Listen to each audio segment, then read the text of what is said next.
ఇప్పుడు గవర్నమెంట్‌లో ఇచ్చే వ్యాక్సిన్స్ మంచి వ్యాక్సిన్సే. ఇప్పుడు మనం గవర్నమెంట్‌లో ఇచ్చే వ్యాక్సిన్స్ కాకోకుండా కొన్ని ఎక్స్‌ట్రా వ్యాక్సిన్స్‌ని మా షెడ్యూల్ కవర్ చేస్తది. IAP Indian Academy of Pediatrics schedule అనమాట. గవర్నమెంట్‌లో కవర్ అవ్వని ఒక 4, 5 వ్యాక్సిన్స్ ఇందులో కవర్ అవుతాయన్నమాట. సో, పేరెంట్స్ గవర్నమెంట్ వ్యాక్సిన్స్ ఏపిచ్చుకొని ఆ రిమైనింగ్ పీడియాట్రిషియన్ దగ్గర ఏయించుకుంటే సరిపోతది. సో, పెంటావాలెంట్ అని, క్వాడ్రివాలెంట్ అని వ్యాక్సిన్స్ వచ్చినాయి అనమాట. ఇవేంటంటే ఎన్ నెంబర్ ఆఫ్ వ్యాక్సిన్స్‌ని ఒకే వ్యాక్సిన్‌లా ఇస్తాం. సో, దీనివల్ల ఏంటంటే మల్టిపుల్ వ్యాక్సిన్స్‌ని సింగిల్ షాట్‌లో ఇవ్వచ్చు. సో, మనం ఇప్పుడు for example hexavalent vaccine ఏస్తామండి.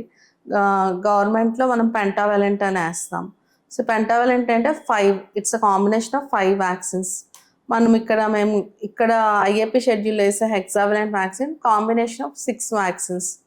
So, ఈ 6 మనం కలిపేసేయటం వల్ల వాడికి సింగిల్ డోస్‌లో ఏసేయగలుగుతున్నాం. సో, 6 టైమ్స్ ఉచ్చక్కర లేకుండా. సో, బేబీ కొంచెం కంఫర్ట్, పేరెంట్స్ కూడా అంతే.